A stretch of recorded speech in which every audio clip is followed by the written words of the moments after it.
there, good morning. Oh, look at this. Next to my fava beans, I have some mint. I don't know if you can see this. This is some beautiful mint. Usually it lays along the ground and grows there, but here it's growing beautiful and tall. Ooh, a little bug has enjoyed that piece right there. But look at this, all this tall mint. It's really kind of climbing up the fava beans.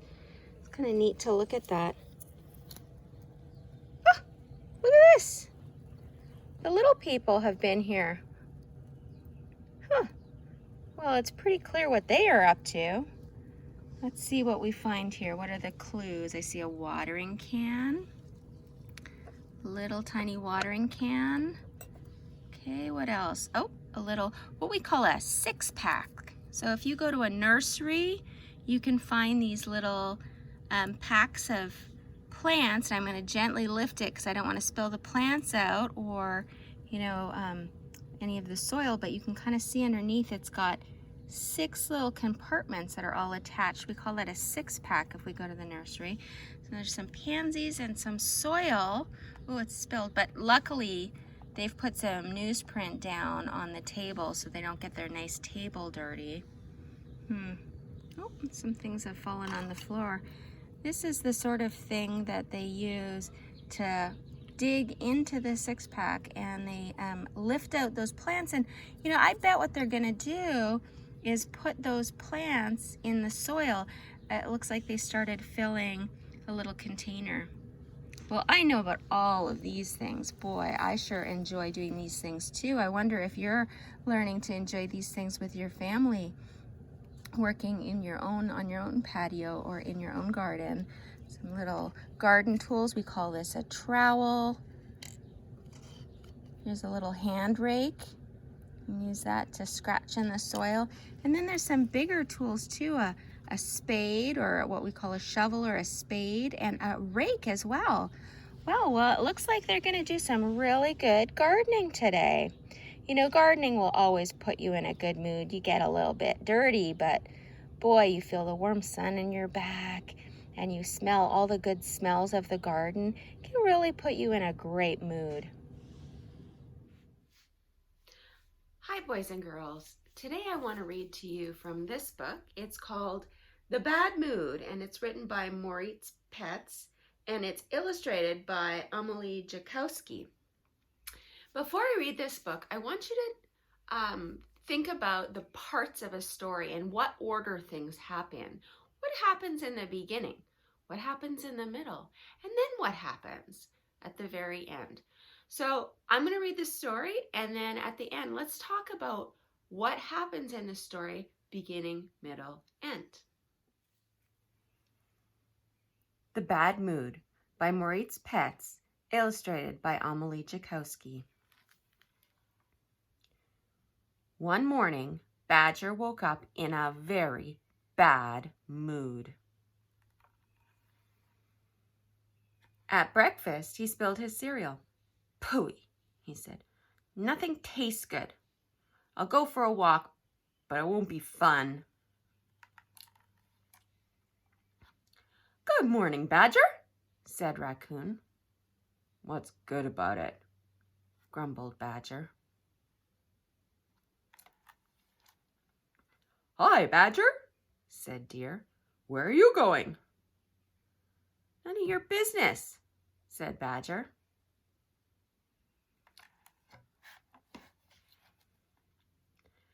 Fox and Rabbit and Squirrel and Mouse tried to be friendly. "Want to play?" they asked. Badger scowled. "Leave me alone."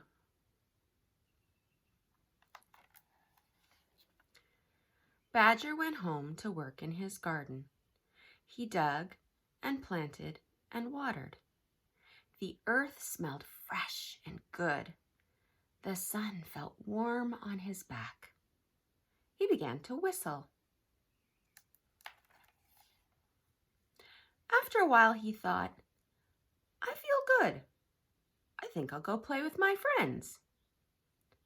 Badger walked through the woods. Where was everyone? He found Raccoon at home in his treehouse. Thought I'd stop by, said Badger. But now Raccoon was in a bad mood. I'm busy, he said.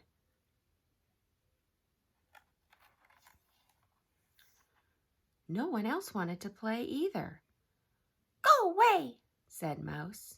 Get lost, said Fox. Boo for Badger, said Rabbit. Squirrel threw nuts at him.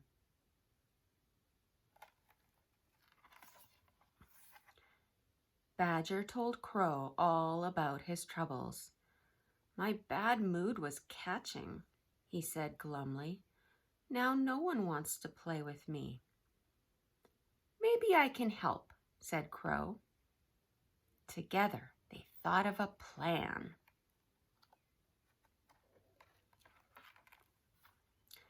Crow flew through the woods shouting, "Party! Party! Come to the bad mood party! If you're in a bad mood, this party is for you."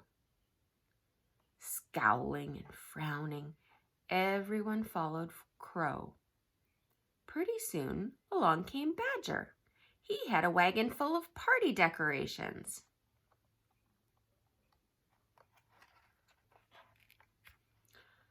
I'm sorry I was in a bad mood, said Badger. I made you grumpy too. Please, let's be friends again. Badger's good mood was catching. Everyone began to smile. Then they all helped decorate the woods for a good mood party.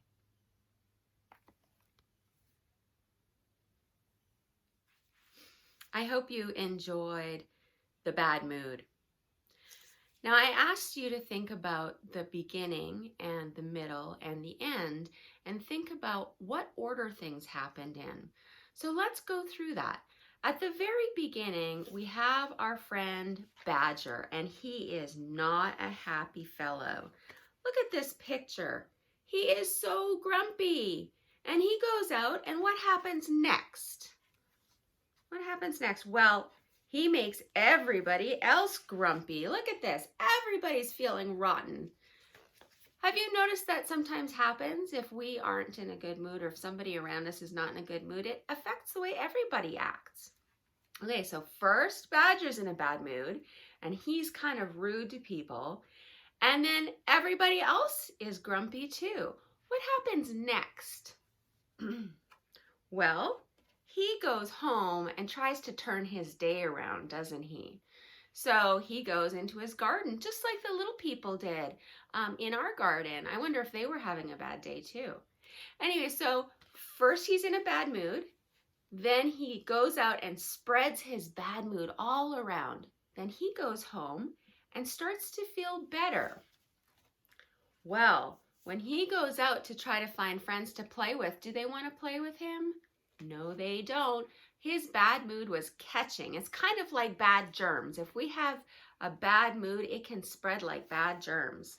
So then he goes home and his friend Crow helps him turn it around and they come up with that great plan. All right. What happens at the very end?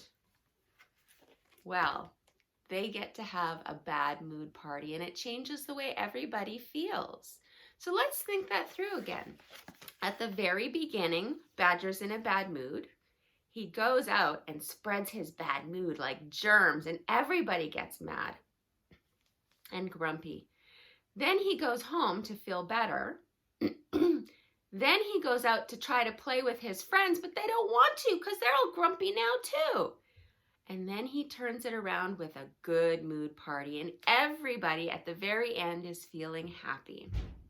It's good to do that when we're reading. We like to go back and make sure that we remember all the parts of the story in order. Try doing that yourself. Find a good book that you like and read that book through and then go back and think about what happened in the beginning. What were the things that happened in the middle of the book? And how does it end? What's the very ending part? All right, happy reading.